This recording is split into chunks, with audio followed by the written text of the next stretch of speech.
السلام علیکم ورحمۃ اللہ وبرکاتہ۔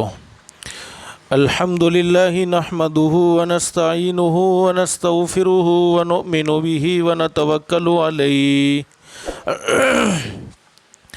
ونعوذ باللہ من شرور انفسنا ومن سیئات اعمالنا من يهده الله فلا مضل له ومن يضلله فلا هادي له ونشهد أن لا إله إلا الله وحده لا شريك له ونشهد أن سيدنا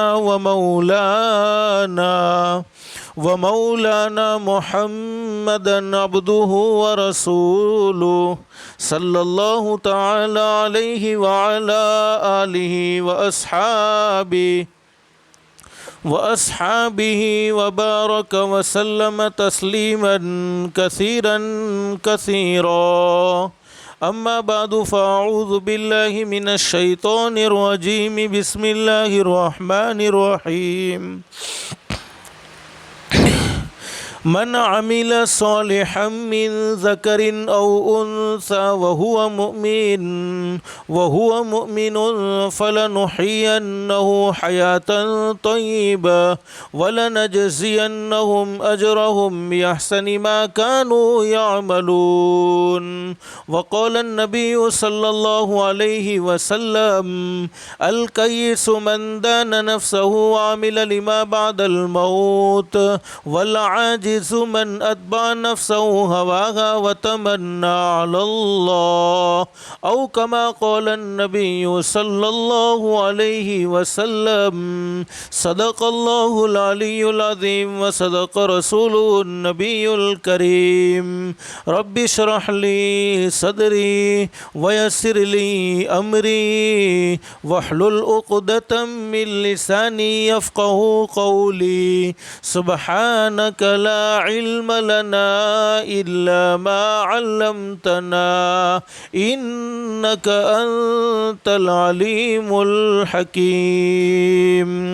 اللهم صل على محمد وعلى آل محمد كما صليت على إبراهيم وعلى آل إبراهيم إنك حميد مجيد اللهم بارك على محمد وعلى آل محمد كما باركت على إبراهيم وعلى آل إبراهيم إنك حميد مجيد۔ محترمہ مائیں اور بہنیں، اللہ کا ہم سب پر بہت بڑا احسان اور بہت بڑا کرم ہے کہ اللہ نے دین کی باتیں سننے کے لیے تھوڑی دیر یہاں جمع فرمایا۔ دعا کرو اللہ سب کے جمع ہونے کو قبول فرمائے، اور اللہ سے دل سے دعا کر لیں کہ اللہ تو نے اپنے فضل و کرم سے جیسے ہمیں یہاں جمع فرمایا، اللہ کے لیے کوئی مشکل نہیں، اللہ سب کو جنت الفردوس میں بھی جمع فرمائے۔ محترمہ مائیں اور بہنیں، دل میں ایک ارادہ اور ایک نیت کر کے بیٹھیں، جتنی بھی باتیں سنیں عمل کی نیت سے سنیں گے انشاءاللہ، اس لیے کہ سننا بہت سی مرتبہ ہوتا ہے، سنانا بہت سی مرتبہ ہوتا ہے، نہیں ہوتا تو زندگی میں عمل نہیں ہوتا، اور اصل جو زندگی بنتی ہیں، زندگی سنورتی ہیں، وہ عمل کرنے سے سنورتی ہیں۔ اور اگر ہم اللہ کے قرآن کی باتوں کو سنیں گے، حضرت اقدس نبی کریم صلی اللہ علیہ وسلم کی مبارک زبان سے نکلی ہوئی صحیح باتوں کو سنیں گے اور اس پر عمل کریں گے، تو عمل کرنے پر اللہ کی طرف سے انعام کیا ملے گا؟ اللہ خود قرآن کریم میں فرماتے ہیں، اللہ فرماتے فبشر عباد، میرے بندوں کو اور میری بندیوں کو خوشخبری سنا دو۔ کون سے بندے اور کون سی بندیاں؟ تو اللہ فرماتے الذین یستمعون القول فیتبعون احسنہ، اللہ فرماتے میرے وہ بندے اور میری وہ بندیاں جو دین کی باتوں کو، جو قرآن کی باتوں کو، جو حدیث کی باتوں کو دھیان سے سنتے ہیں، توجہ سے سنتے ہیں اور اس پر عمل کرتے ہیں۔ اب عمل کرنے پر اللہ کی طرف سے انعام کیا ملے گا؟ تو اللہ خود قرآن کریم میں فرماتے ہیں اولئک الذین ھداھم اللہ واولئک ھم اولو الالباب۔ اللہ فرماتے میرے بندو اور میری بندیوں، تم زمین پر عمل کی نیت کرو گے، تم زمین پر عمل کا ارادہ کرو گے، میں آسمان پر تمہارے لیے ہدایت کے فیصلے کر دوں گا، اور ہدایت سے بڑھ کر کوئی دولت ہو نہیں سکتی۔ دنیا کی مختصر سی زندگی میں، دنیا کی ختم ہونے والی زندگی میں انسان کو سب کچھ مل جائے لیکن ہدایت نہ ملے، اعمال صالحہ کی توفیق نہ ملے، اس انسان کی دنیا کی زندگی بیکار ہے۔ اور جس کی دنیا کی زندگی اللہ کو ناراض کر کے بگڑ گئی، جس کی دنیا کی زندگی اللہ کو ناراض کر کے بیکار ہو گئی، اس کی آخرت کی زندگی کبھی درست نہیں ہو سکتی، اس لیے کہ اللہ پاک نے دنیا کی زندگی آخرت کی زندگی سنوارنے کے لیے، آخرت کی زندگی بنانے کے لیے نصیب فرمائی ہے۔ میری ماں بہنیں، اگر ہم عمل کی نیت کریں گے انشاءاللہ تو اللہ پاک ہمارے لیے ہدایت کے فیصلے کرے گا، اور ہدایت سے بڑھ کر کوئی دولت نہیں۔ اسی لیے تو ہم ہر نماز میں اللہ سے دعا مانگتے ہیں، سب سے پہلے اپنی کمزوری کا اقرار کرتے ہیں، ایاک نعبد و ایاک نستعین، اے اللہ ہم تیری ہی عبادت کرتے ہیں، اس لیے کہ عبادت کے لائق تو ایک اللہ ہی کی ذات ہے۔ اے اللہ ہم تیری ہی عبادت کرتے ہیں اور تجھ ہی سے مدد مانگتے ہیں، اس لیے کہ ہماری مدد کرنے والا بھی تو ہی ہے، ہماری ضرورتوں کو پورا کرنے والا بھی تو ہی ہے۔ تو فرمایا سب سے پہلے ہم اپنی عاجزی کا اقرار کرتے ہیں، پھر اللہ سے ہر نماز میں سوال کرتے ہیں۔ کیا سوال ہے؟ اہدنا الصراط المستقیم، اے اللہ تو ہمیں سیدھا راستہ نصیب فرما دے۔ کون سا سیدھا راستہ؟ صراط الذین انعمت علیہم، وہ سیدھا راستہ جس پر چلنے سے تو خوش ہوتا ہے، وہ سیدھا راستہ جس پر چلنے سے تیری طرف سے انعامات کی بارش ہوتی ہے، وہ سیدھا راستہ جس پر چلنے سے تیرے نبی خوش ہوتے ہیں، اور ایسے راستے سے ہم سب کو بچا لینا جس راستے پر چلنے سے تو ناراض ہوتا ہو، غیر المغضوب علیہم ولا الضالین، اور ایسے راستے سے ہم سب کو بچا لینا جس راستے پر چلنے سے تیرا غضب جوش میں آتا ہو۔ تو ماں بہنیں، اگر ہم عمل کی نیت کریں گے انشاءاللہ تو اللہ کی ذات عالی سے امید ہے اللہ پاک ہمارے لیے ہدایت کے فیصلے کرے گا، اور ہدایت سے بڑھ کر کوئی دولت ہو نہیں سکتی۔ اللہ ہم سب کو عمل کی توفیق نصیب فرمائے۔ محترمہ مائیں اور بہنیں، مختصر سے وقت میں مجھے کچھ مختصر باتیں آپ کے سامنے پیش کرنی ہیں۔ سب سے پہلے تو اللہ کا ہم سب پر بہت بڑا احسان اور بہت بڑا کرم ہے۔ دیکھو، دنیا کی زندگی شارٹ زندگی ہے، دنیا کی زندگی ختم ہونے والی زندگی ہے، دنیا کی زندگی میں نہ کوئی ہمیشہ ہمیش رہا ہے، نہ کوئی ہمیشہ ہمیش رہنے والا ہے۔ دنیا کی مختصر سی زندگی میں اللہ پاک نے ہم پر بے شمار نعمتیں نصیب فرمائی، ہمیں بے شمار نعمتوں سے نوازا، ہم پر بے شمار احسانات کیے، بے شمار اللہ پاک نے ہمیں نعمت نصیب فرمائی۔ اور قرآن کریم میں اللہ پاک خود اس بات کو بیان فرماتے ہیں، ان تعدوا نعمت اللہ لا تحصوها، میرے بندو، میری بندیوں، میری طرف سے ملنے والی نعمتوں کو اگر تم گننا چاہو تو گن نہیں سکتے، شمار کرنا چاہو تو شمار نہیں کر سکتے۔ جیسے آسمان کا ایک ایک ستارہ اللہ کی نعمت ہے، کوئی ستارے کو گننا چاہے تو نہیں گن سکتا۔ بارش کا ایک ایک قطرہ اللہ کی نعمت ہے، کوئی بارش کے قطرات کو گننا چاہے تو نہیں گن سکتا۔ ہمارے بدن کا، ہمارے جسم کا، ہماری باڈی کا ایک ایک بال اللہ کی نعمت ہے، کوئی جسم کے بالوں کو، کوئی بدن کے بالوں کو گننا چاہے تو نہیں گن سکتا۔ ارے ہماری ہر سانس کا آنا اور سانس کا جانا، یہ بھی اللہ کی بہت بڑی نعمت ہے۔ کوئی سانس کے آنے کو اور کوئی سانس کے جانے کو گننا چاہے تو نہیں گن سکتا۔ الغرض اللہ نے بے شمار انعامات ہم پر کیے ہیں، بے شمار نعمتوں سے ہمیں نوازا ہے، لیکن تمام نعمتوں میں سب سے عظیم نعمت اللہ پاک نے ہمیں دنیا کی مختصر سی زندگی میں نصیب فرمائی، وہ ہے دولت ایمان۔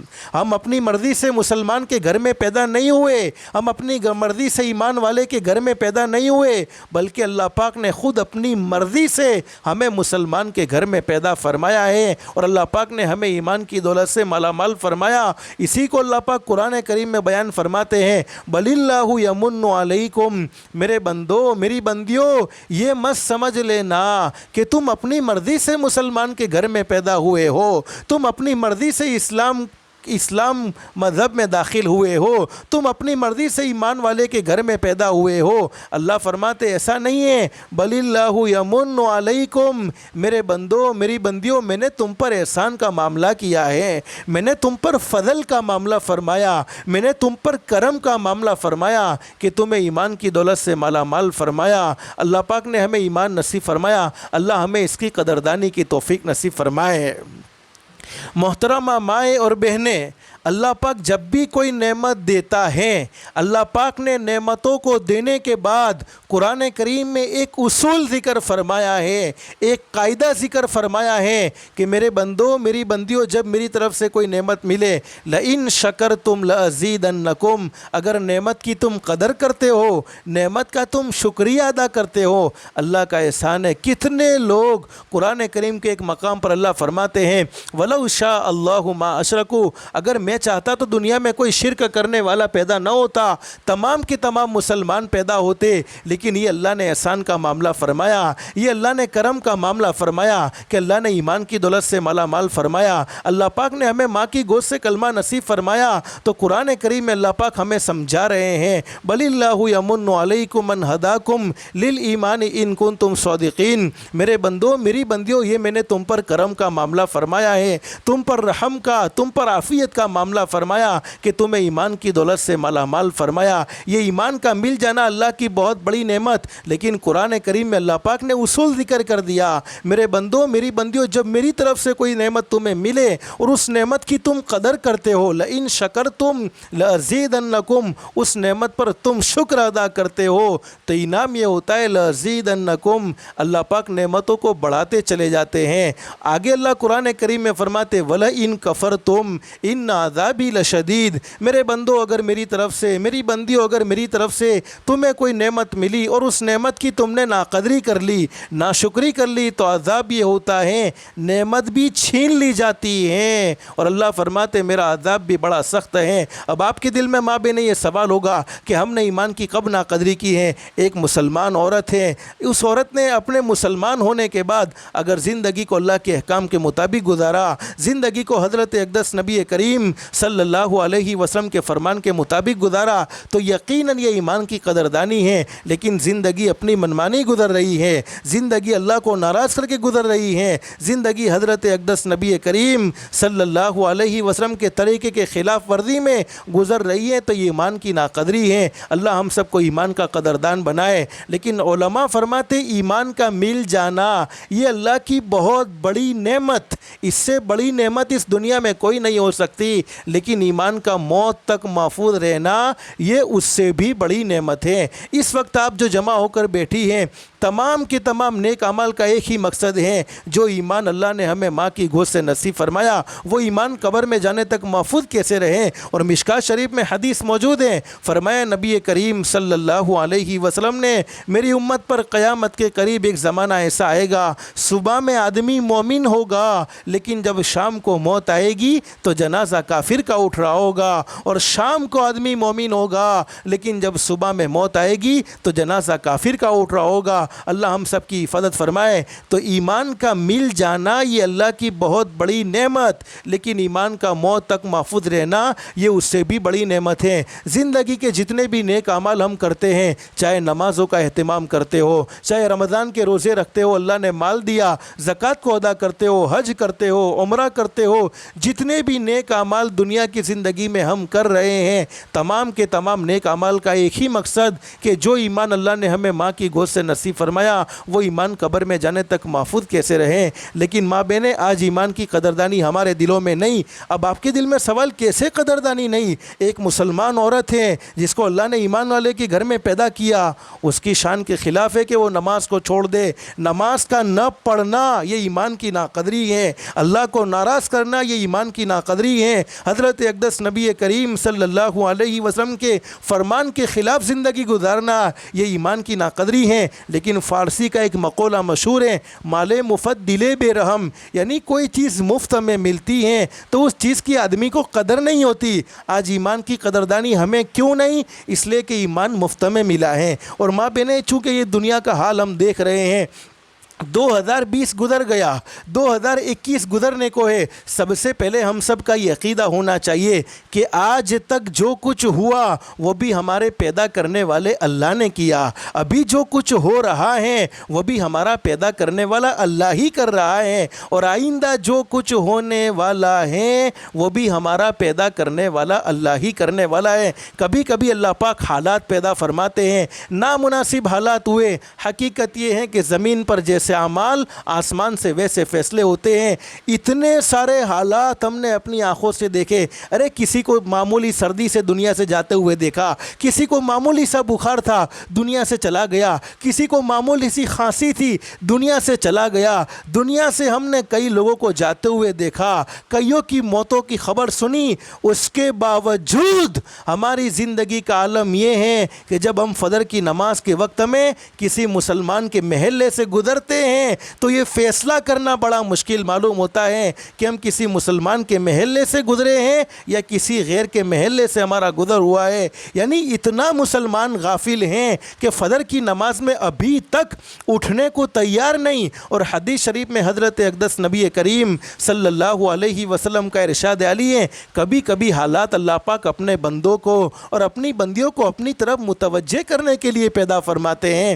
میرے بندوں، میری بندیوں، تمہارا کوئی اختیار نہیں، کرنے دھرنے والی ذات میری ہے، عزت دینے والی ذات اللہ فرماتے ہیں میری ہے، ذلیل کرنے والا بھی میں ہوں، مردے کو زندہ کرنے والا بھی میں، زندے کو مردہ کرنے والا بھی میں، سب کچھ کرنے دھرنے والا اللہ ہے۔ لیکن حقیقت یہ ہے کہ ایمان کی قدردانی کیوں نہیں؟ اس لیے کہ ایمان کے لیے کوئی محنت نہیں لگی، ایمان کے لیے نہ کوئی جان کی قربانی لگی، ایمان کے لیے نہ کوئی مال کی قربانی لگی۔ لیکن ہم نے صحابہ کرام کی زندگی کو سنا، ارے صحابہ کرام کے زمانے کی عورتیں صحابیات کی زندگی کو سنا کہ ان کی زندگی کا کیا عالم تھا۔ آپ کو معلوم ہوگا ہمارے آقا حضرت محمد الرسول اللہ صلی اللہ علیہ وسلم کی دنیا میں تشریف لانے سے پہلے بہت سے انبیاء کرام دنیا میں تشریف لائے۔ سب سے پہلے نبی حضرت آدم علیہ السلام، اور سب سے آخر میں آنے والے ہمارے آقا تاجدار مدینہ محمد الرسول اللہ صلی اللہ علیہ وسلم اس دنیا فانی میں تشریف لائے۔ اب ایک ایمان اللہ نے دے دیا، اب ایمان لانے کے بعد ایک مسلمان مرد کی کیا ذمہ داری ہے، ایک مسلمان عورت کی کیا ذمہ داری ہے، ایک مسلمان مرد کو اپنی زندگی کیسی گزارنی چاہیے، ایک مسلمان عورت کو اپنی زندگی کیسی گزارنی چاہیے، اس ایمان کی حقیقت کو سمجھانے کے لیے، ایمان کے تقاضوں کو سمجھانے کے لیے اللہ پاک نے انبیاء کرام کا سلسلہ شروع فرمایا۔ ہر نبی نے اپنی امت کو ایک دعوت دی، او لوگو اللہ کو مانو، اللہ کی مانو، او لوگو اللہ کو مانو، اللہ کی مانو۔ آخر میں ہمارے آقا حضرت محمد الرسول اللہ صلی اللہ علیہ وسلم نے بھی اپنی امت کو یہی پیغام سنایا، لوگو اللہ کو مانو، اللہ کی مانو، قولوا لا الہ الا اللہ تفلحون۔ یہ عقیدہ اپنے دل میں بٹھا لو کہ کرنے والی ذات اللہ کی ہے، اللہ کے سوا کوئی عبادت کے لائق نہیں ہے، اللہ کے نبی دعوت دے رہے ہیں، تفلحون۔ اگر یہ عقیدہ تمہارا ہے تو تم دنیا کی زندگی میں بھی کامیاب اور آخرت کی زندگی میں بھی کامیاب۔ لیکن مجھے بتلانا یہ ہے، ہمارے آقا کے تشریف لانے سے پہلے ایک نبی گزرے ہیں، حضرت موسیٰ علیہ السلام۔ اللہ پاک نے انہیں بڑا مقام نصیب فرمایا تھا، بڑا مرتبہ نصیب فرمایا تھا۔ حضرت موسیٰ علیہ السلام کی وہ شان تھی کہ وہ اللہ سے باتیں کرتے تھے، اللہ سے کلام کرتے تھے۔ اللہ قرآن کریم میں فرماتے وَنَادَيْنَاهُ مِن جَانِبِ الطُّورِ الْأَيْمَنِ وَقَرَّبْنَاهُ نَجِيًّا۔ اللہ فرماتے ہم نے حضرت موسیٰ علیہ السلام سے باتیں کی، یعنی حضرت موسیٰ علیہ السلام اللہ سے باتیں کرتے، اللہ حضرت موسیٰ علیہ السلام سے باتیں کرے۔ حضرت موسیٰ علیہ السلام کے زمانے میں فرعون ایک بادشاہ گزرا ہے، بڑا ظلم کرنے والا، بڑی زیادتی کرنے والا، اور اس کے ظلم کی حدیں یہ تھی کہ وہ اپنے آپ کو انا ربکم الاعلیٰ کہتا تھا کہ سب سے بڑا رب میں ہوں، یعنی خدائی کا دعویٰ کرنے والا۔ علماء نے لکھا ہے کہ فرعون کے گھر میں کام کرنے والی ایک نوکرانی جو فرعون کے گھر کی خادمہ تھی، جو فرعون کے گھر کی نوکرانی تھی، لیکن ماں بہنیں ایک بات یاد رکھو، اللہ پاک نے عورتوں کو وہ مقام نصیب فرمایا ہے، اللہ پاک نے عورتوں کو وہ شان نصیب فرمائی ہے، اللہ پاک نے عورتوں کو وہ مرتبہ نصیب فرمایا ہے۔ اگر عورت دین پر قائم رہیں اور عورت کو اگر دین کی بات سمجھ میں آ جائے، اگر عورت کی زندگی میں دینداری ہوتی ہے تو وہ دینداری نسلوں میں منتقل ہوتی ہے۔ حضرت موسیٰ علیہ السلام کے زمانے میں وہ فرعون کے گھر میں کام کرنے والی نوکرانی کو حضرت موسیٰ علیہ السلام کی بات سمجھ میں آ گئی کہ فرعون خدا خدا نہیں ہو سکتا۔ فرعون ایک عام انسان ہے، کرنے دھرنے والی ذات تو ایک اللہ کی ہے، عزت دینے والا بھی اللہ ہے، ذلیل کرنے والا بھی اللہ ہے، موت دینے والا بھی اللہ ہے، زندگی دینے والا بھی اللہ ہے۔ اب فرعون ظالم کو پتہ چلا کہ میرے گھر میں کام کرنے والی نوکرانی سارے لوگ مجھے خدا مانتے ہیں، سارے لوگ میری خدائی کا اقرار کرتے ہیں، لیکن یہ میرے گھر کی نوکرانی مجھے خدا ماننے کو تیار نہیں، میرے گھر میں کام کرنے والی نوکرانی مجھے خدا تسلیم کرنے کو تیار نہیں۔ اب فرعون ظالم کا بڑا ظلم بڑا خطرناک تھا۔ قرآن کریم کے 30ویں پارے میں اللہ فرماتے وَفِرْعَوْنَ ذِي الْأَوْتَادِ الَّذِينَ طَغَوْا فِي الْبِلَادِ فَأَكْثَرُوا فِيهَا الْفَسَادِ، ایسا زمین پر فساد مچایا، ایسی سزائیں لوگوں کو دیتا تھا کہ جیسے ہم دیوار میں کیلے ٹھوکتے ہیں تو کس طریقے کی تکلیف ہوتی ہے، ایک دیوار کو کیلے ٹھوکی جانے پر دیوار کی کیا کنڈیشن ہوتی ہے، ویسے وہ انسانوں کے بدن میں کیلے ٹھوکتا تھا۔ اب فرعون ظالم نے اپنی نوکرانی کو بلایا، پورا دربار سجا ہوا ہے۔ اب فرعون ظالم اپنی نوکرانی سے پوچھ رہا ہے کہ ہمیں یہ پتہ چلا ہے کہ تم ہمیں خدا نہیں مانتی، تم تو موسیٰ کے رب پر ایمان لے آئی ہو، موسیٰ کے رب کو مان رہی ہو، موسیٰ کے رب کو خدا مان رہی ہو۔ اب فرعون ظالم کے گھر میں کام کرنے والی نوکرانی، اللہ پاک نے عورت کو وہ جرأت نصیب فرمائی تھی، وہ طاقت نصیب فرمائی تھی۔ دیکھو ایمان ہو تو کیسا ایمان، آج ہماری بیٹیاں، آج ہماری بہنیں غیروں کے پیچھے اپنے ایمان کو برباد کر دیتی ہے۔ اللہ کا شکر ادا کرنا چاہیے، اللہ نے مسلمان کے گھر میں پیدا فرمایا، اللہ نے اسلام کی دولت سے مالا مال فرمایا، اور یہ ایمان کا ملنا اللہ کی بہت بڑی نعمت، یہ پوری دنیا کا وجود ایک ایمان والے کی وجہ سے ہے۔ ایمان والے جب تک دنیا میں ہیں دنیا قائم ہے، ایمان والے ختم دنیا ختم ہو جائے گی۔ اب فرعون ظالم نے جب نوکرانی سے پوچھا تو نوکرانی نے کہہ دیا کہ ہاں میں موسیٰ کے رب کو رب مانتی ہوں، میں تجھے خدا ماننے کو تیار نہیں، میں تجھے خدا تسلیم کرنے کو تیار نہیں۔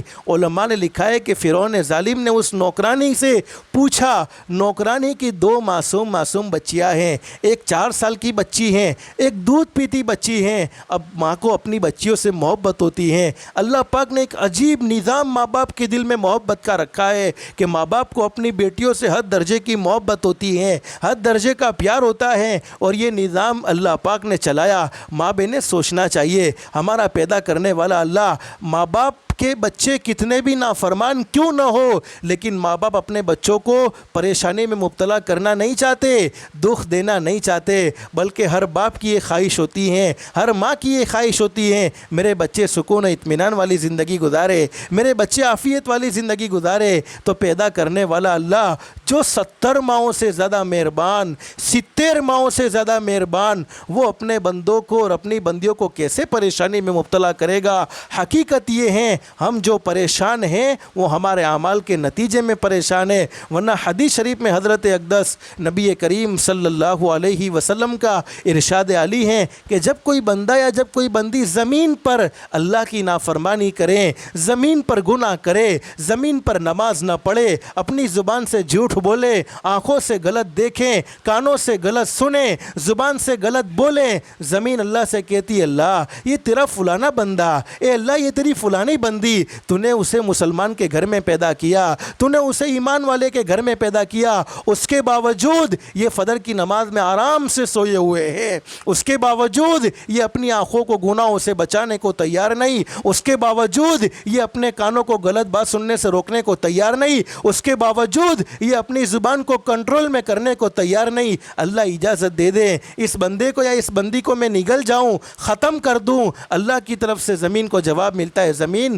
بندے یا بندی تیرے ہیں یا میرے؟ زمین کہتی ہے اللہ بندے اور بندیاں تو تیرے ہی ہیں۔ اللہ پاک فرماتے پھر ان کو میرے حوالے کر دو، میں ان کی توبہ کا انتظار کرتا ہوں، ایک وقت آئے گا مجھ سے توبہ کریں گے، سچے دل سے معافی مانگیں گے، میں ان کی زندگی کے سارے گناہوں کو معاف کر دوں گا۔ اب ماں بہن فرعون ظالم نے وہ نوکرانی کو بلایا، اس کی 2 معصوم بچیاں ہیں، بیٹیوں سے ماں کو محبت ہوتی ہے، اس لیے میں کبھی کبھی کہا کرتا ہوں کہ جب ماں باپ اپنی بچی کو جب اللہ کے احکام کے مطابق حضرت اقدس نبی کریم صلی اللہ علیہ وسلم کے طریقے کے مطابق سسرال میں اپنی بچی کو رخصت کرتے ہیں، اس وقت ماں اگرچہ بظاہر ہنستی ہوئی نظر آتی ہیں، باپ اگرچہ بظاہر ہنستا ہوا نظر آتا ہے، لیکن اس کا دل اس کے دلوں میں وہ غم ہوتا ہے، اس کے دل میں وہ صدمہ ہوتا ہے، اس کے دل میں وہ ٹینشن ہوتا ہے۔ بچی تو سسرال چلی جاتی ہیں لیکن کئی دن گزر جاتے ہیں، کئی راتیں گزر جاتی ہیں، ماں باپ کو سکون کی نیند نہیں آتی۔ اللہ میں نے میری بیٹی کو اللہ کے احکام کے مطابق، میرے محبوب کے فرمان کے مطابق سسرال روانہ کیا ہے، معلوم نہیں اس کے ساتھ کیا معاملہ ہونے والا ہے۔ ارے کوئی شوہر کی طرف سے اس پر ظلم تو نہیں، کئی ساس کی طرف سے اس پر ظلم تو نہیں، ارے اس کے گھر والوں کی طرف سے اس پر ظلم تو نہیں۔ ارے 18-20 سال کی عمر تک میں نے اپنے سینے سے لگایا، اس کی ہر مرضی کو پورا کیا، اس کی ہر تمنا کو پورا کیا، اب میں نے اللہ کے حکم کے مطابق کسی اور کے حوالے کیا، اللہ اس کے ساتھ کیا معاملہ ہونے والا ہے۔ تو ماں باپ کے دل میں تو اللہ پاک نے اولاد کی فطری محبت رکھی ہے۔ اب فرعون ظالم نے پورا دربار سجایا ہوا ہے، اپنی نوکرانی سے کہہ رہا ہے دیکھ موسیٰ کے رب کا انکار کر دے۔ ماں بہنیں یہ اتنی بڑی کڑی آزمائش، اللہ سے دعا کرو اللہ ہمیں آزمائش سے بچائے۔ آج ہمارے ایمان کا حال یہ ہے 5 وقت کی نماز پڑھنے کو تیار نہیں۔ عورتوں سے کہا جاتا ہے ارے نماز پڑھو، گھر کے کام کی وجہ سے نماز نہیں پڑھ سکتی۔ اللہ کی بندی نماز پہلے ہے یا گھر کا کام پہلے ہے؟ دیکھو دنیا کی زندگی اللہ پاک نے آخرت کی زندگی سنوارنے کے لیے نصیب فرمائی، اسی لیے تو حدیث شریف میں ہمارے نبی نے فرمایا ان الدنیا خلقت لکم، میرے امتیوں سن لو، دنیا تمہارے لیے ہے لیکن تم آخرت کے لیے ہو، تمہیں آخرت کے لیے بھیجا گیا ہے، تمہارا ہر عمل عبادت ہے، گھر کا کام بھی عبادت ہے۔ لیکن علماء نے لکھا ہے کہ وہ فرعون ظالم اپنی نوکرانی سے کہہ رہا ہے اگر تو نے موسیٰ کے رب کا انکار نہ کیا، علماء نے لکھا ہے اس نے بہت بڑے برتن میں، جس کو ہم اپنی زبان میں کہتے ہیں کڑائی میں تیل گرم کیا، اور تیل گرم کرنے کے بعد اس تیل کو گرمایا، تیل کو جلایا۔ اب فرعون ظالم تقاضا کرتا ہے موسیٰ کے رب کا انکار کر دے، مجھے رب مان لے ورنہ یہ تیری دونوں بیٹیوں کو آگ میں جلا دوں گا۔ ایمان بھی کیسا مضبوط، آزمائش بھی کیسی زبردست ہے۔ وہ نوکرانی کہتی ہے ارے ظالم فرعون تو جو کچھ کرنا چاہتا ہے کر لے، لیکن اللہ کی محبت دل سے نکل نہیں سکتی، یہ ایمان جیسا ہیرا اب دل سے نکل نہیں سکتا۔ علماء نے لکھا ہے کہ وہ فرعون ظالم نے اس کی نوکرانی کی 4 سال کی بچی کو پکڑا، وہ 4 سال کی بچی جس کا کوئی شعور بھی نہیں، جس کا کوئی احساس بھی نہیں، وہ چلا رہی ہے اماں اماں، ماں کا کلیجہ پھٹ گیا۔ کیا جذبات ہوں گے ماں کے، ماں کا کلیجہ پھٹ گیا، لیکن ماں کی آنکھوں سے آنسو کا ایک قطرہ نہیں نکلا۔ اب وہ فرعون ظالم نے اس بچی کو پکڑ کے تیل میں ڈالا، ماں روتی رہ گئی اپنے دل میں، آنکھوں سے آنسو کا قطرہ نہیں نکلا۔ لیکن وہ بیٹی جب دنیا سے جا رہی تھی اللہ نے ماں کی آنکھوں سے پردہ ہٹایا، وہ بیٹی کہتی ہوئی جا رہی تھی اماں صبر کر لینا۔ اس ظالم کی وجہ سے اپنے ایمان کا انکار نہ کرنا، حالانکہ شریعت کا مسئلہ یہ تھا، شریعت نے اس کو اجازت دی تھی کہ اپنی جان بچانے کے لیے وقتی طور پر موسیٰ کے رب کا انکار کر دیتی، وقتی طور پر فرعون کو رب مان لیتی تاکہ اس کی 2 بیٹیوں کی جان بچ جاتی، اس کی خود کی جان بچ جاتی۔ لیکن ایمان جب دل میں آیا تو کیسا مضبوط آیا، جو کچھ ہونا ہو جاوے، لیکن ایمان دل سے نکل نہیں سکتا۔ اور آج ہم نے سنا، ہمارے پڑھنے میں بھی آیا، ہمارے سننے میں بھی آیا، ہماری مسلمان بیٹیاں، ہماری مسلمان بہنیں غیروں کے لیے اپنے ایمان کو بیچ دیتی ہیں، غیروں کی محبت میں پاگل ہو کر اپنے ماں باپ سے غداری کا معاملہ۔ جس ماں نے تیرے لیے سب کچھ کیا ہو، جس ماں نے تجھے 9 مہینے پیٹ میں رکھا ہو، جس ماں نے تیرے ساتھ حسن سلوک کا معاملہ کیا ہو، جس ماں نے تیری لائف کو بنانے کے لیے اپنا سب کچھ قربان کر دیا ہو، جس باپ نے تیری لائف کو سنوارنے کے لیے اپنا سب کچھ لوٹایا ہو،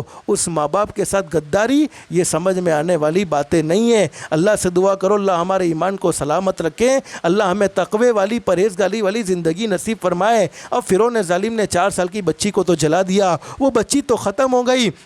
فرعون ظالم معصوم دودھ پیتی بچی کو پکڑ رہا ہے۔ اب دودھ پیتی بچی جو ماں نے اپنے سینے سے لگائی ہوئی ہے، اس کو تو کچھ شعور بھی نہیں، اسے بھی تیل میں ڈال دیا، وہ بھی تیل میں جل گئی۔ اب ماں کی آنکھوں سے اللہ پاک نے پردے کو ہٹایا تو وہ معصوم بچی بھی کہتی ہوئی جا رہی ہے اماں صبر کر لینا، اس ظالم کو رب مت ماننا، اس ظالم کو رب مت ماننا، صبر کر لینا، ابھی ہم ساتھ میں ہو جائیں گے۔ علماء نے لکھا کہ دونوں بچیاں آگ میں جل گئی۔ اب فرعون ظالم نے پھر نوکران نورانی سے تقاضا کیا، دیکھ تیری دو دو بیٹیوں کو آگ میں جلا دیا ہے، اب بھی اپنی جان کو بچا لے، موسیٰ کے رب کا انکار کر دے اور مجھے رب مان لے۔ وہ نوکرانی کہہ رہی ہے ارے ظالم، تو نے میری دو دو بیٹیوں کو آگ میں جلا دیا، میرے سامنے تو نے اسے جلایا ہے، اب میری زندگی کس کام کی؟ جو کچھ ہونا ہو جائے، لیکن میں اللہ کا انکار نہیں کر سکتی، میں موسیٰ کے رب پر ایمان لے آئی ہوں، تجھے رب نہیں مان سکتی۔ فرعون ظالم نے کہا کہ تجھے بھی آگ میں جلایا جائے گا، لیکن اس نوکرانی کا پردہ دیکھو۔ ماں بہنیں آج ہماری زندگیاں دیکھیں، آج خود آپ اپنی زندگی کی طرف غور و فکر کریں۔ حدیث شریف میں حضرت اقدس نبی کریم صلی اللہ علیہ وسلم کا ارشاد علی ہے، وہ عورت جس نے اپنی زندگی میں 5 وقت کی نماز کا اہتمام کیا، اپنے شوہر کی فرما برداری کی، اللہ نے مال دیا تو زکوٰۃ ادا کی، رمضان کے مہینے کے روزے رکھے اور اپنے آپ کو حفاظت سے رکھا، یعنی اپنے آپ کو پردے میں رکھا، جنت کے 8 دروازوں میں سے جس دروازے سے وہ داخل ہونا چاہے داخل ہو جائے۔ لیکن آج ہمارا ماحول کیسا ہے؟ آواز، ماں بہنوں آپ کی آواز کا بھی پردہ ہے، لیکن جب گھر میں چلاتی ہے تو اتنا زور زور سے آواز کہ کئی گھروں تک وہ آواز پہنچتی ہے۔ حقیقت یہ ہے کہ وہ نوکرانی نے اپنے ظالم بادشاہ سے کہا کہ فرعون تو میرے جسم کو ہاتھ نہیں لگا سکتا، تو میری باڈی کو ٹچ نہیں کر سکتا، اگر تجھے آگ میں جلانا ہے نہ تیرے آدمی میرے جسم کو ٹچ کریں گے، میں خود آگ میں گر جاؤں گی، میں خود آگ میں یعنی اس کڑھائی میں گر جاؤں گی اور اپنے آپ کو جلا دوں گی اگر تیرا یہی مقصد ہے۔ لیکن فرعون ظالم سے اس نوکرانی نے کہا کہ میری آخری ایک تمنا پوری کرو گے؟ ماں بہنیں ہمیشہ ایک بات یاد رکھو، کسی پر ظلم کا معاملہ مت کرو۔ 2 گناہ ایسے ہیں، سارے گناہوں کی سزا آخرت پر موقوف رہتی ہے۔ ارے جس نے نماز نہیں پڑھی، اللہ کی مرضی، چاہے تو دنیا میں سزا دے دے، چاہے تو معاف کر لے، چاہے تو آخرت پر سزا موقوف رہے۔ رمضان کے روزے نہیں رکھے، اللہ کی مرضی، فوری طور پر سزا ملے یا سزا مؤخر ہو جائے۔ لیکن جس نے 2 گناہ کیے، نمبر 1 کسی پر ظلم کیا، ساس ہے تو بہو پر ظلم کا معاملہ نہیں، بہو ہے تو ساس پر ظلم کا معاملہ نہیں، یہ حقوق کی تفصیل ہمارے نبی نے سمجھائی ہیں۔ جس نے کسی پر ظلم کا معاملہ کیا، زیادتی کا معاملہ کیا، اس کو مرنے سے پہلے دنیا میں سزا مل جاتی ہے۔ اور جس نے اپنے ماں باپ کو رلایا، جس نے اپنے ماں باپ کو ستایا، جس نے اپنے ماں باپ کے دل کو زخمی کیا، اس کو بھی مرنے سے پہلے سزا مل جاتی ہے۔ فرعون ظالم نے جب نوکرانی کو جلانے کا ارادہ کیا تو نوکرانی نے کہا کہ میری آخری ایک تمنا ہے، وہ تمنا کو پوری کرو گے؟ فرعون ظالم نے کہا بتاؤ کیا تمنا ہے؟ کہنے لگی کہ تو نے میری 2 بیٹیوں کو آگ میں جلا دیا، اب میں بھی جل جاؤں گی، ہماری جو ہڈیاں نکل آئے ان ہڈیوں کو کہیں پھینک مت دینا، بلکہ کسی جگہ پر دفن کر دینا۔ فرعون ظالم نے اس کی بات کو ایکسیپٹ کر لیا اور اس کی ریکویسٹ کو قبول کر لیا، چنانچہ ویسا ہی ہوا۔ حضرت اقدس نبی کریم صلی اللہ علیہ وسلم کا ارشاد علی ہیں، 2000 سال بعد حضرت اقدس معراج کا سفر کرتے ہیں، آپ کا وہاں سے گزر ہوتا ہے، جبریل امین ساتھ ہوتے ہیں۔ جبریل امین سے پوچھا جہاں سے وہ زمین میں جو ہڈیاں دفن کی گئی تھی وہاں سے جنت کی خوشبو آ رہی تھی۔ جبریل سے پوچھا یہ جنت کی خوشبو کیسی؟ جبریل نے فرمایا میرے محبوب یہاں پر وہ ان لوگوں کی ہڈیاں دفن ہیں جنہوں نے ایمان کی وجہ سے اپنا سب کچھ قربان تو کر دیا لیکن ایمان کو ہاتھ سے جانے نہ دیا۔ اس لیے ماں بہنیں یہ ایمان اللہ کی بہت بڑی نعمت ہے، اللہ پاک ہمیں اس کی قدردانی کی توفیق نصیب فرمائے۔ اب سوال یہ ہے کہ ہم اپنے ایمان کی حفاظت کیسے کریں، چونکہ ہے تو بڑی قیمتی دولت، ہے تو بڑی عظیم نعمت، اور میں نے آپ کو بتلایا کہ ایمان کا ملنا یہ اللہ کی بہت بڑی نعمت، لیکن موت تک باقی رہنا، موت تک محفوظ رہنا یہ اس سے بھی بڑی نعمت ہے۔ تو قرآن کریم کی 3 پارے میں ایک آیت کریمہ موجود ہے، ربنا لا تزغ قلوبنا بعد اذ ہدیتنا وہب لنا من لدنک رحمہ انک انت الوہاب۔ اس آیت کریمہ کو کثرت سے پڑھے، چونکہ ماحول بھی ایسا گندا ہے، باہر نکلو تب بھی ایمان پر حملے ہیں، موبائل کے وجود نے ایمان سے لوگوں کو دور کر دیا اور اتنی نافرمانیوں پر ابھارا ہے، اتنا اللہ کو ناراض کرنے پر ابھارا ہے کہ موبائل کی وجہ سے ہمارا ایمان چلا جا رہا ہے، ایمان ہمارا محفوظ رہنا بڑا مشکل ہے۔ تو اس آیت کریمہ کو جتنا ہو سکے، علماء نے لکھا ہے کہ کوئی بھی اس آیت کریمہ کو کثرت سے پڑھے گا، ارے کثرت سے پڑھنے کی کوئی فکس تعداد نہیں، ہر نماز کے بعد پڑھو، جتنا ہو سکے اتنا پڑھو۔ تو اس آیت کریمہ کو پڑھنے کی برکت سے ربنا لا تزغ قلوبنا بعد اذ ہدیتنا وہب لنا من لدنک رحمہ، اللہ پاک موت کے وقت ضرور کلمہ نصیب فرمائے گا۔ اور ہمارے نبی جن کے صدقے میں اللہ نے پوری کائنات کو سجایا، جن کے صدقے میں اللہ نے پوری کائنات کو بنایا، ہمارے نبی اپنی زندگی میں ایک دعا مانگتے تھے، یا مقلب القلوب، اے دلوں کو پھیرنے والے اللہ، تو میرے دل کو دین پر ثابت قدم رکھ، ثبت قلبی علی دینک، تو میرے دل کو دین پر جما دے۔ تو یہ دعائیں اللہ سے مانگتے رہنا چاہیے۔ جیسے ہم اپنی زندگی میں روزی کے معاملے میں دعا مانگتے ہیں، اپنی اولاد کی کامیابی کے معاملے میں دعائیں مانگتے ہیں، ارے اپنے گھر کی پریشانیوں کے معاملے میں دعا مانگتے ہیں، تو اللہ سے ایک دعا یہ بھی مانگو، اے اللہ جو ایمان تو نے ہمیں ماں کی گود سے نصیب فرمایا ہے، وہ ایمان قبر میں جانے تک ہمارا محفوظ رہیں، ایسے اعمال کرنے کی تو ہمیں توفیق نصیب فرما۔ چونکہ مجھے مختصر آپ کو بتلانا یہ ہے، مابین اس وقت ہم نے جو حال دیکھا، میں نے شروع میں آپ کو بتایا کہ جو کچھ ہو رہا ہے وہ ہمارے اعمال کے نتیجے میں ہے۔ اللہ قرآن کریم میں فرماتے ما اصابکم من مصیبہ فبما کسبت ایدیکم ویعفو عن کثیر، دنیا کی مختصر سی زندگی میں جو کچھ ہوا وہ تمہارے اعمال کا نتیجہ ہے۔ اسی لیے بہت اچھی بات کہی ہے، تیرے اعمال سے ہیں تیرا پریشان ہونا۔ ہر کوئی آدمی کہتا ہے میں پریشان ہوں، ہر کوئی عورت کہتی ہے میں پریشان ہوں، اور اپنی پریشانی کا الزام کسی اور پر۔ کوئی کہتا ہے مجھے اپنے گھر والوں نے پریشان کیا، کوئی کہتا ہے مجھے اپنے رشتہ داروں نے پریشان کیا، کوئی کہتا ہے مجھے اپنے پڑوسیوں نے پریشان کیا، لیکن حقیقت یہ ہے کسی کو کسی نے پریشان نہیں کیا، ہر ایک کو اس کے گناہوں نے پریشان کیا ہے، ہر ایک کو اس کے اعمال نے پریشان کیا ہے۔ تیرے اعمال سے ہیں تیرا پریشان ہونا، ورنہ مشکل نہیں، مشکل کا آسا ہونا۔ اللہ کے لیے کیا مشکل ہے، وہ تو کن فیکن کا مالک ہے، ایک جھٹکے میں ساری پریشانیوں کو ختم کر سکتا ہے۔ تیرے اعمال سے ہیں تیرا پریشان ہونا، ورنہ مشکل نہیں، مشکل کا آسا ہونا۔ پورے عالم پہ حکومت ہو تیری اے مسلم، تو سمجھ جائے اگر اپنا مسلمان ہونا۔ ہم اپنے مسلمان ہونے کو بھول گئے کہ مسلمان عورت کی کیا ذمہ داری تھی، مسلمان عورت کو اپنی زندگی کیسی گزارنی چاہیے تھی۔ مسلمان ہم اپنے ہونے کو بھولے کہ ہمارا اپنے ماں باپ کے ساتھ کیا سلوک ہونا چاہیے، ہمارا اپنے رشتہ داروں کے ساتھ کیا سلوک ہونا چاہیے، ہمارا اپنے پڑوسیوں کے ساتھ کیا سلوک ہونا چاہیے، ہماری راتیں کیسی گزرنی چاہیے، ہمارے دن کیسے گزرنے چاہیے۔ ہم اپنے مسلمان ہونے کو بھولے، جس کے نتیجے میں حالات پیدا ہوئے۔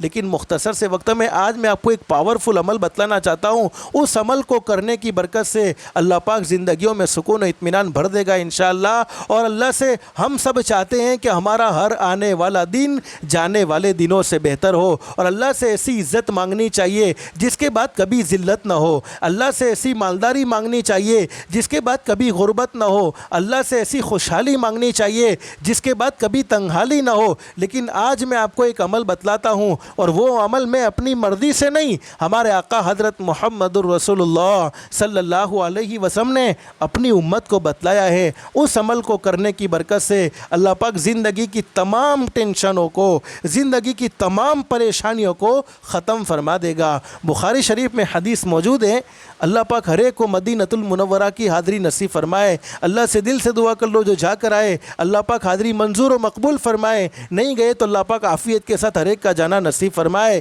اخلاص اور للہیت اور ادب کے ساتھ ہر ایک کو حاضری کا موقع نصیب فرمائے۔ مدینۃ المنورہ میں ایک صحابی سخت بیمار، اور ایسی بیماری کے کھڑے ہونے کی طاقت نہیں ہے، ایسی بیماری کے چلنے کی طاقت نہیں ہے۔ حدیث شریف میں لکھا ہے کہ پورا جسم، پورا بدن لکڑی کی طرح سوکھ چکا ہے، پورے جسم میں کمزوری آ گئی ہے۔ حدیث شریف میں حضرت اقدس نبی کریم صلی اللہ علیہ وسلم کو خبر ملی، ہمارے آقا حضرت محمد الرسول اللہ صلی اللہ علیہ وسلم کی ہم زندگی پڑھیں گے اور زندگی کو سنیں گے تو یہ فیصلہ کرنے پر مجبور ہوں گے کہ ہمارے ماں باپ سے بھی زیادہ اگر ہم سے کوئی محبت کرنے والا تھا تو ہمارے آقا حضرت محمد الرسول اللہ صلی اللہ علیہ وسلم ہم سے محبت کرنے والے تھے۔ اب وہ بیمار صحابی جن کا پورا جسم لکڑی کی طرح سوکھ چکا ہے، نہ کھڑے ہونے کی طاقت، نہ چلنے کی طاقت، نہ بیٹھنے کی طاقت، ہمارے نبی وہ بیمار صحابی کی عیادت کے لیے تشریف لائے، اور بیمار کی عیادت پر اللہ کی طرف سے بہت بڑا انعام۔ حدیث شریف میں حضرت ابو ہریرہ رضی اللہ تعالیٰ عنہ فرماتے ہیں، ترمذی شریف میں حدیث موجود ہے، فرمایا نبی کریم صلی اللہ علیہ وسلم نے جب میرا کوئی امتی کسی بیمار کی عیادت کے لیے اور کسی مسلمان کی ملاقات کے لیے نکلتا ہے، اس لیے گھر گھر کی ملاقاتیں معمولی ملاقات نہیں ہے، بلکہ اللہ کی طرف سے اس پر بہت بڑا اجر ہے، بہت بڑا انعام ہے۔ اگر بہنیں تو آپس میں بہنوں کو دعوت دے کر دین کی بات سمجھائیں۔ اگر کوئی پڑوس میں کوئی بیمار ہیں تو پردے کا اہتمام کرتے ہوئے اس کی عیادت کے لیے، بہنیں تو بہن کی عیادت کے لیے جائے، بھائی ہے تو بھائی کی عیادت کے لیے جائے۔ حدیث شریف میں موجود ہے، ہمارے نبی نے فرمایا جب میرا کوئی امتی کسی مسلمان کی عیادت کے لیے یا اپنے مسلمان بھائی یا بہن کی ملاقات کے لیے، بھائی ہے تو بھائی کی، بہن ہے تو بہن کی ملاقات کے لیے گھر سے نکلے، اللہ پاک اس کے پیچھے ایک فرشتہ لگا دیتے ہیں اور وہ فرشتہ پکار پکار کر کہتا ہے تم کتنے بابرکت ہو، تمہارا چلنا کتنا بابرکت ہے، یقیناً تم نے اپنا ٹھکانہ جنت میں بنا لیا۔ اور ایک حدیث میں ہمارے نبی نے فرمایا جب میرا کوئی امتی کسی بیمار کی عیادت کے لیے صبح میں جاتا ہے تو شام تک 70,000 فرشتے یعنی 70,000 فرشتے اس کے لیے دعائیں کرتے ہیں، اور شام کو جاتا ہے تو صبح تک 70,000 فرشتے اس کے لیے دعائیں کرتے ہیں۔ اب ہمارے نبی وہ بیمار صحابی کی عیادت کے لیے تشریف لائے، ہمارے نبی نے صحابی سے پوچھا بیماری کے دن ہیں، کھڑے ہونے کی طاقت نہیں، بیٹھنے کی طاقت نہیں، چلنے کی طاقت نہیں۔ ہمارے نبی نے پوچھا اللہ کے بندے ان بیماری کے دنوں میں تم اللہ سے کیا دعا مانگتے ہو؟ اور ماں بہنیں آپ کو یہ معلوم ہونا چاہیے بیماری کے دنوں میں دعائیں قبول ہوتی ہیں۔ اللہ کی طرف سے جب کوئی پریشانی آ جائے، کوئی حالات درپیش ہو، اس وقت اللہ سے جو بھی سوال کرتے ہیں اللہ پاک سوال کو ضرور منظور فرماتے ہیں، ضرور مقبول فرماتے ہیں۔ اور حدیث شریف میں ابن ماجہ شریف میں یہ حدیث موجود ہے، ہمارے نبی نے حضرت فاروق اعظم رضی اللہ تعالیٰ عنہ سے فرمایا عمر جب کوئی آدمی بیمار ہو جائے تو اس کو دعاؤں کے لیے کہو، اس لیے کہ بیمار آدمی کی دعا فرشتوں کی دعا کی طرح قبول ہوتی ہے۔ اب ہمارے نبی نے وہ بیمار صحابی سے سوال کر لیا بیماری کے دنوں میں تم اللہ سے دعا کیا مانگتے ہو؟ تو صحابی نے کہا اللہ کے نبی بس میں اللہ سے ایک ہی دعا مانگتا ہوں، اے اللہ دنیا کی زندگی تو شارٹ زندگی ہے، دنیا کی زندگی تو ختم ہونے والی زندگی ہے، دنیا کی زندگی میں جتنی تکلیفیں تو مجھے دینا چاہتا ہے دے دے، جتنی آزمائشوں میں تو مجھے مبتلا کرنا چاہتا ہے کر لے، لیکن آخرت کی تکلیف سے تو مجھے بچا لینا، آخرت کی تکلیف سے تو مجھے محفوظ فرما لینا۔ صحابی دعا بھی کیسی پیاری مانگ رہے ہیں کہ دنیا کی زندگی ختم، بیماری ختم، دنیا کی زندگی ختم، تکلیف ختم، اور صحابی کا یہ ایمان ہے کہ آخرت کی تکلیف کے مقابلے میں دنیا کی کوئی تکلیف نہیں، آخرت کی راحت کے مقابلے میں دنیا کی کوئی راحت نہیں۔ لیکن بخاری شریف کی حدیث میں موجود ہے ہمارے نبی نے وہ صحابی کی اس دعا کو سن کر ناگواری کا اظہار فرمایا، اور ہمارے نبی نے فرمایا میرے صحابی ایسی دعا نہ مانگو، اس لیے کہ ایسی دعا تم کیوں مانگتے ہو؟ اس لیے کہ نہ تم دنیا کی تکلیف برداشت کر سکتے ہو، ماں بہنیں دنیا کی تکلیف برداشت ہوتی ہے؟ ہرگز نہیں ہوتی۔ نہ ہم تھوڑی سی گرمی کو برداشت کر سکتے ہیں، نہ ہم تھوڑی سی سردی کو برداشت کر سکتے ہیں، نہ زندگی میں کوئی اور دکھ آ جائے ہم برداشت کر سکتے ہیں۔ جب دنیا کی تکلیف برداشت نہیں ہوتی تو آخرت کی تکلیف کیسے برداشت ہوگی؟ ہمارے نبی نے فرمایا میرے صحابی ایسی دعا نہ مانگو، اس لیے کہ نہ تم دنیا کی تکلیف کو برداشت کر سکتے ہو اور نہ آخرت کی تکلیف کو برداشت کر سکتے ہو۔ اب ہمارے نبی سے وہ صحابی نے پوچھا اللہ کے نبی میں کون سی دعا مانگوں؟ بس وہ دعا میں آپ کو بتلانا چاہتا ہوں، اس دعا کو پڑھنے کی برکت سے اور اس دعا کو مانگنے کی برکت سے اللہ پاک زندگیوں میں سکون و اطمینان بھر دے گا، اور اللہ پاک ہر آنے والے دنوں کو جانے والے دنوں سے بہتر بنائے گا انشاءاللہ، اور اللہ پاک دنیا میں بھی عزت کے فیصلے فرمائے گا اور آخرت میں بھی عزت کے فیصلے فرمائے گا۔ اور جس کے صدقے میں اللہ نے پوری کائنات کو سجایا یعنی ہمارے آقا حضرت محمد الرسول اللہ صلی اللہ علیہ وسلم، حدیث شریف میں موجود ہے ہمارے نبی نے سب سے زیادہ اگر اپنی زندگی میں کوئی دعا مانگی تو یہی دعا ہے جو میں ابھی آپ کو بتلانے جا رہا ہوں۔ اس دعا کو مانگنے کی برکت سے اگر کوئی قرض میں ڈوب چکا ہے، اسباب مہیا نہیں، اللہ قرض سے نجات نصیب فرمائے گا۔ گھر میں جوان بیٹی ہیں، گھر میں جوان بیٹا ہے لیکن کوئی مناسب رشتہ نہیں، اللہ آسمان سے نیک سالے جوڑے کے فیصلے فرمائے گا۔ کاروبار تباہ ہو چکا ہے، رزق میں برکت نہیں، رزق میں تنگی ہے، اس دعا کو پڑھنے کی برکت سے، اس دعا کو مانگنے کی برکت سے اللہ پاک حلال پاکیزہ روزی کے فیصلے فرمائے گا۔ الغرض دنیا کی جتنی ہماری ضرورتیں ہیں، تمام کی تمام ضرورتیں اللہ پاک اپنے خزانہ غیب سے پوری فرمائے گا۔ اور جن لوگوں کو اللہ نے مکۃ المکرمہ جانے کی سعادت نصیب فرمائی، انہوں نے دوران طواف بھی اکثر یہ دعا کو سنا ہوگا۔ وہ دعا قرآن کریم کے دوسرے پارے میں موجود ہے، ربنا آتنا اکثر کو یاد ہوگی، صرف سنت سمجھ کر مانگنے کا اہتمام کرنا ہے استحضار کے ساتھ۔ ربنا آتنا فی الدنیا حسنہ وفی الآخرۃ حسنۃ وقنا عذاب النار۔ اور ماں بہنیں، ہمارا یہ عقیدہ ہونا چاہیے، ہمارا ایمان ہونا چاہیے کہ حاکم کی حکومت میں وہ پاور نہیں، ڈاکٹروں کی دوائیوں میں وہ طاقت نہیں، طبیبوں کی اور حکیموں کی حکمت میں وہ اثر نہیں، وہ پاور نہیں جو اللہ پاک نے دعاؤں میں رکھا ہے۔ اور ہمارے نبی سے بڑھ کر دنیا میں کوئی سچا انسان نہیں۔ ہمارے نبی کی بات پر ہمیں بھروسہ کر لینا چاہیے، مان لینا چاہیے، لیکن ہم تجربے کے طور پر کریں گے تو میں یقین کے ساتھ کہوں اللہ پاک ہمارے تجربے کو بھی غلط ثابت نہیں کرے گا۔ لو ٹرائی تو کر لیں، ہم نے سنا ہے ہوتا ہے کہ نہیں ہوتا، تو انشاءاللہ ہمارا تجربہ بھی غلط ثابت نہیں ہوگا۔ ربنا آتنا فی الدنیا حسنہ، دعا کا ترجمہ کتنا پیارا، اے اللہ تو میری دنیا بہتر سے بہتر بنا دے۔ اب دنیا بہتر سے بہتر بننے کا کیا مطلب؟ جتنی ہماری ضروریات دنیا کی ہیں، جب اللہ پاک خود دنیا کو بہتر سے بنانے کا فیصلہ کر لیں تو دنیا کی کوئی طاقت اس کی دنیا کو اجاڑ سکتا ہے؟ ہرگز نہیں، بلکہ جس کی دنیا اللہ نے خود بہتر بنانے کا فیصلہ کیا ہو، دنیا کی کوئی طاقت اس کی دنیا کو نہیں اجاڑ سکتا۔ چونکہ دنیا کی زندگی پہلے، اس لیے ہمارے نبی نے دنیا کے بارے میں مانگا، پھر وفی الآخرۃ حسنہ، اے اللہ تو میری آخرت بھی بہتر سے بہتر بنا دے۔ اس لیے کہ جس کی دنیا کی زندگی اللہ کو راضی کر کے بہتر بن گئی، یقیناً اس کی آخرت کی زندگی بھی بہتر بنے گی۔ پھر آگے ہمارے نبی نے دعا مانگی، وقینا عذاب النار، اے اللہ تو مجھے جہنم کے عذاب سے بچا لے۔ بخاری شریف میں حدیث موجود، حدیث کے بیان کرنے والے حضرت انس رضی اللہ تعالیٰ عنہ فرماتے ہیں، وہ بیمار صحابی نے اس آیت کریمہ کو پڑھنے کا اہتمام کیا، اس دعا کو پڑھنے کا اہتمام کیا، اللہ نے مکمل شفا نصیب فرما دی، مکمل تندرستی نصیب فرما دی۔ علماء نے لکھا ہے کہ جو آدمی لا علاج بیماری میں مبتلا ہو جائے، ایسی بیماری کے ڈاکٹر جواب دے چکے ہیں، ایسی بیماری کے طبیب جواب دے چکے ہیں، ارے باپوؤں کے چکر کاٹ کر تھک چکے ہیں، حالانکہ عقیدہ یہ ہونا چاہیے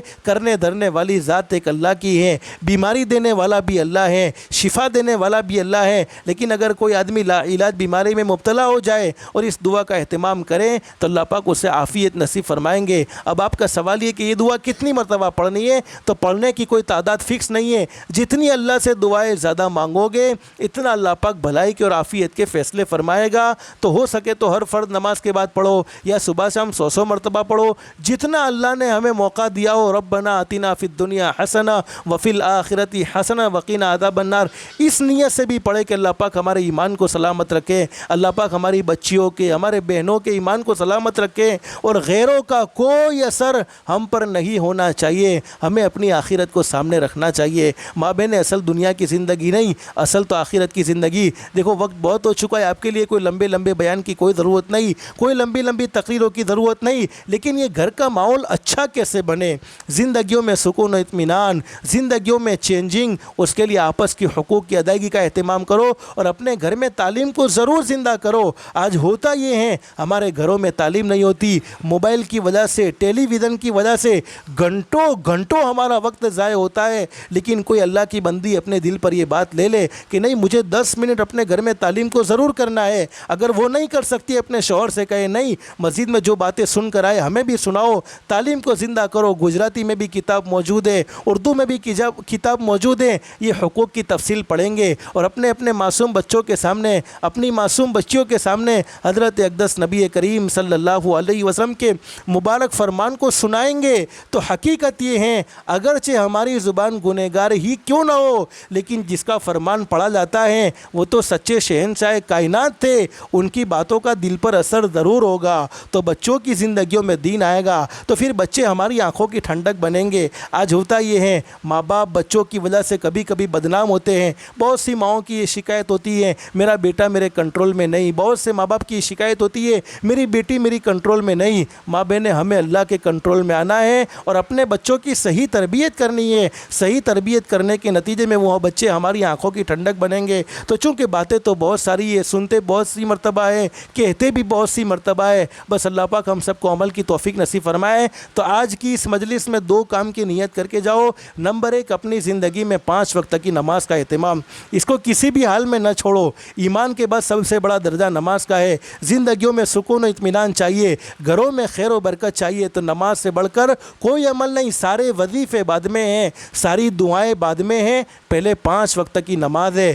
گھر میں بیٹی نماز نہیں پڑھتی ماں سمجھائے، ماں نماز نہیں پڑھتی بیٹی سمجھائے، ارے گھر میں بیٹا نماز نہیں پڑھتا، شوہر نماز نہیں پڑھتا، گھروں میں محبت کے ساتھ سمجھائے۔ نماز ایک اہم فریضہ ہے جس کے بغیر زندگی کا کوئی چارہ کار نہیں، اور سب سے پہلے سوال بھی نماز کے بارے میں ہونا ہے۔ تو ایک کام کی نیت یہ کرو کہ 5 وقت کی نماز کا اہتمام، دوسری نیت یہ کرو کہ اپنی ذات سے کسی کو دکھ مت پہنچاؤ، کسی کو تکلیف مت پہنچاؤ۔ بس یہ 2 کام ہماری زندگی میں ہیں، دنیا والے ہمیں نیک سمجھے یا نہ سمجھے، دنیا والے ہمیں متقی پرہیزگار سمجھے یا نہ سمجھے، لیکن اللہ آسمان پر فیصلہ کرے گا، میری بندی تو نے اپنی زندگی میں 2 کام کر لیے، 5 وقت کی نماز کا اہتمام، اپنی ذات سے کسی کو دکھ نہیں پہنچاتی۔ اس میں حضرت اقدس کی پوری زندگی آ گئی کہ نہ ساس کو تکلیف ہماری ذات سے پہنچے، ارے ساس ہے تو نہ بہو کو ہماری ذات سے تکلیف پہنچے، یعنی ہمارے نبی نے جیسی زندگی گزارنے کی تعلیم دی ایسی زندگی گزارے۔ میں نے شروع میں بتایا نا، ظلم کا بدلہ تو دنیا کی زندگی میں مل جاتا ہے۔ تو یہ 2 گناہوں سے 2 کام اپنی زندگی میں داخل کر لیے، 5 وقت کی نماز کا اہتمام اور اپنی ذات سے کسی کو دکھ نہ دینا۔ اللہ آسمان پر فرمائیں گے، میری بندی اگرچہ تجھے کوئی نیک سمجھے یا نہ سمجھے، لیکن میں نے تجھے اپنی ولیہ بنایا ہے، میں نے تجھے نیک بندیوں میں شمار کر لیا ہے۔ تو آج کی اس مجلس میں پہلا کام 5 وقت کی نماز، اپنی ذات سے کسی کو دکھ مت پہنچاؤ، اور ایمان کی حفاظت کے لیے، اعمال صالحہ کی توفیق کے لیے، دنیا کو بہتر سے بہتر بنانے کے لیے، آخرت کو بہتر سے بہتر بنانے کے لیے میں نے ایک دعا آپ کو بتلائی، ربنا آتنا فی الدنیا حسنۃ وفی الآخرۃ حسنہ وقنا عذاب النار۔ اس کو بھی پڑھنے کا اہتمام کرے۔ اللہ پاک سے دعا ہے کہ اللہ ہماری دنیا بھی بہتر سے بہتر بنائے، آخرت بھی بہتر سے بہتر بنائے۔ اللہ ہم سب کو اللہ کے احکام کے مطابق اور حضرت اقدس نبی کریم صلی اللہ علیہ وسلم کے طریقے کے مطابق زندگی گزارنے کی توفیق و سعادت نصیب فرمائے۔ اللہ پاک ہم سب کو کہنے سننے سے زیادہ اخلاص، استخلاص اور استقامت کے ساتھ عمل کی توفیق نصیب فرمائے۔ آمین یا رب العالمین۔ وآخر دعوانا ان الحمد للہ رب العالمین۔